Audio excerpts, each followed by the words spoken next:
Lourd. Vas-y, je suis prêt. Tu es prêt? Je suis prêt. Let's go.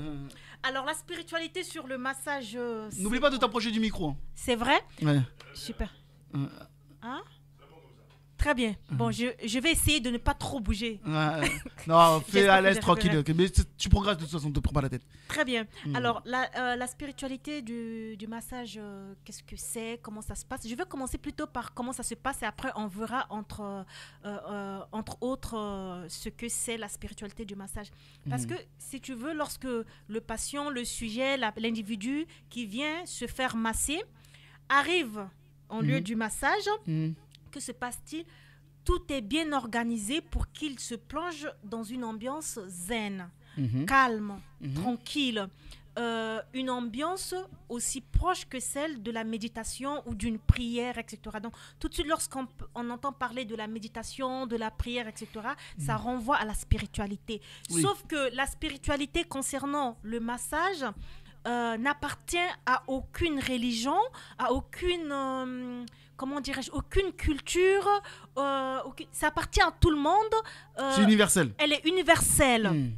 Donc, lorsque l'individu est là, en plus des connaissances en biologie concernant l'anatomie humaine, en plus des connaissances en cosmétologie sujet aux usages des produits que le masseur va utiliser, il y a ce côté métaphysique, j'ose dire, paranormal, ou nous nommons spiritualité, sachant que l'individu est là pour aller dans une démarche de quête personnelle et que le masseur va jouer ce rôle d'intermédiaire pour créer une sorte d'harmonie, mettre en accord, mettre en accord l'esprit, le corps de l'individu en corrélation, mais pas que le corps et l'esprit, mais également le tout, l'âme y compris,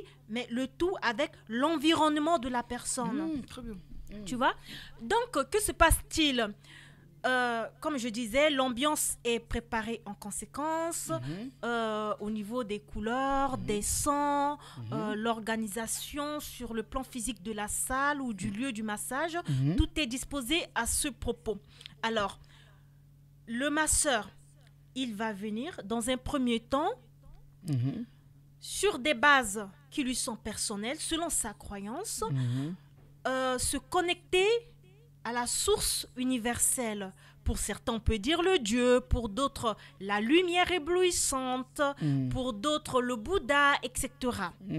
Donc, on va venir se connecter en rentrant en possession de notre nous intérieur, c'est-à-dire le bien profond en nous-mêmes.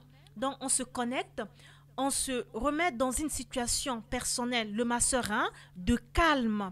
Maintenant, on touche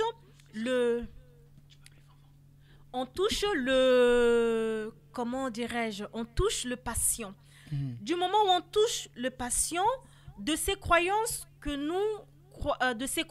nous pratiquons, que nous sommes en accord avec, c'est-à-dire le pouvoir guérisseur. Donc, en notre fort intérieur, on croit en ce pouvoir et on se dit, à travers le toucher de l'individu, on va pouvoir lui transcender, lui transmettre, je vais dire, du bien. On va lui faire du bien, on va le soulager, etc. Et on va l'apporter vraiment de l'harmonie profonde intérieurement. Alors, que se passe-t-il? On se connecte donc avec l'individu aussi. Donc, du coup, on devient une sorte d'intermédiaire entre l'individu et l'aspect paranormal, la source du bienfait. Donc, ça veut dire que, par exemple, toi, comment tu vas te sentir à partir du moment où vraiment la personne, elle est vraiment, entre guillemets, dans cet état vraiment de spiritualité où elle doit être un peu connectée avec tout ce qui est spirituel, en fait. Comment je vais me sentir en tant que masseuse? Ben, est-ce qu'il y a quelque chose aussi qui change dans ton état ou pas? Certainement si. Et la connexion, c'est ça, quand je parle de la connexion, déjà, moi personnellement, avant de me connecter à l'individu, je me trouve dans dans un état de zénitude, de calme. Toi aussi, c'est-à-dire que toi, de toute façon, pour masser, il faut être dans cet état aussi de zénitude. Oui, parce ça que c'est obligatoirement. Parce que je pense que tu transmets.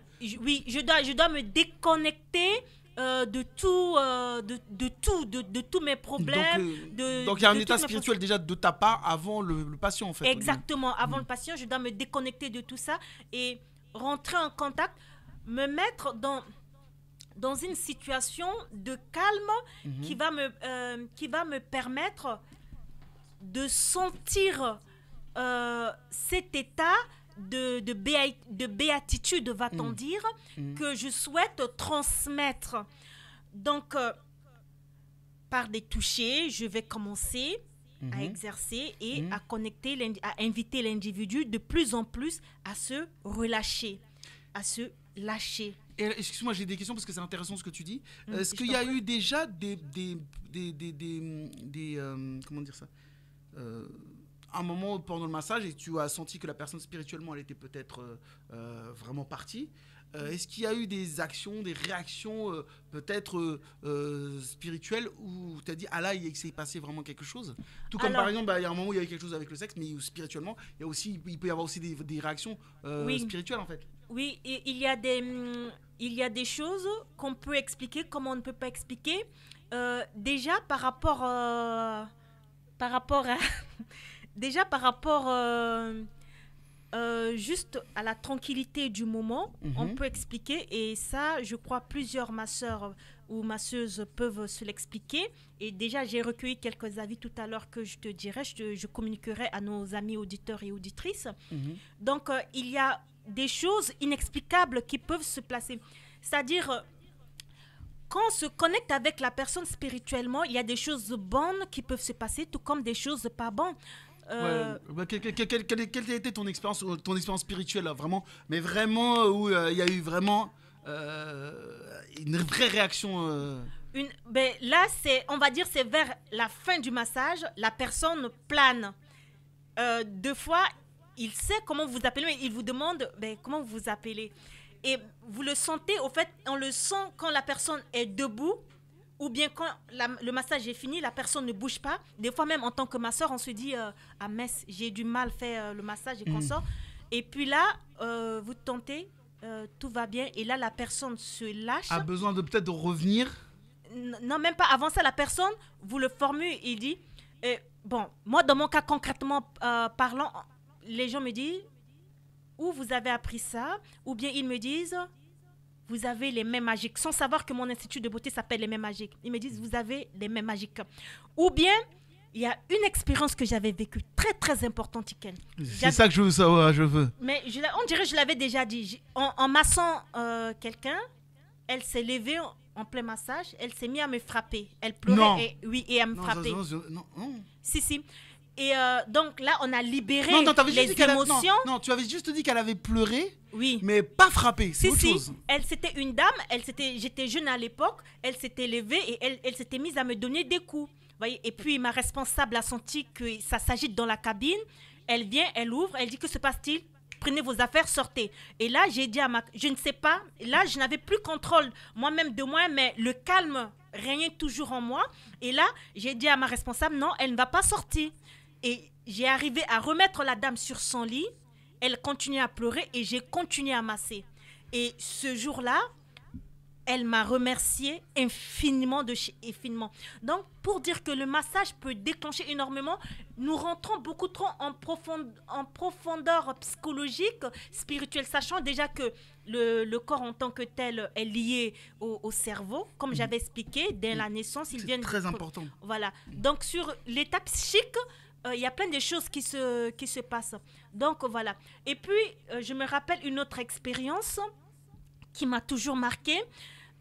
C'était vers les fins d'année, début d'année, fin d'année. Alors, la dame, elle est arrivée. Il s'agit d'un massage ayurvédique, le massage indien, que je devrais l'octroyer. Alors, c'est quoi le massage indien? Le massage indien, c'est une spécificité, ça vient des traditions indiennes. Il y a des différents types de massages qui appartiennent à des différentes traditions, des différentes cultures, etc. Donc là, il s'agissait... Je peux, parenthèse, tu sais faire combien de massages?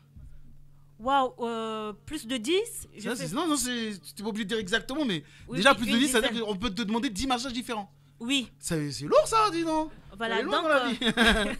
merci. Et donc, que s'était-il passé? J'étais chez l'un de mes collaborateurs où il prise beaucoup sur le côté commercial du massage. Bon, donc j'étais trop dans le speed. Et là, j'ai reçu dans ma cabine ma cliente et j'y vais dans les processus. Tu veux, ben, Et là, c'est la cliente. Vous voyez, des fois, on peut recevoir des personnes plus futées que soi-même, plus spiritualité. Quelqu'un qui a un état d'âme, au fait, qui a Un état d'esprit. oui, un état d'esprit ou qui le niveau d'âme, est beaucoup plus haut, plus forte que soi-même. Là, c'est positivement parlant. Ou bien on peut trouver quelqu'un d'un niveau d'énergie plus bas et ça, c'est moins drôle par contre. Mais lorsque, donc cette cliente, de mon point de vue, elle est d'une niveau spirituel, d'énergie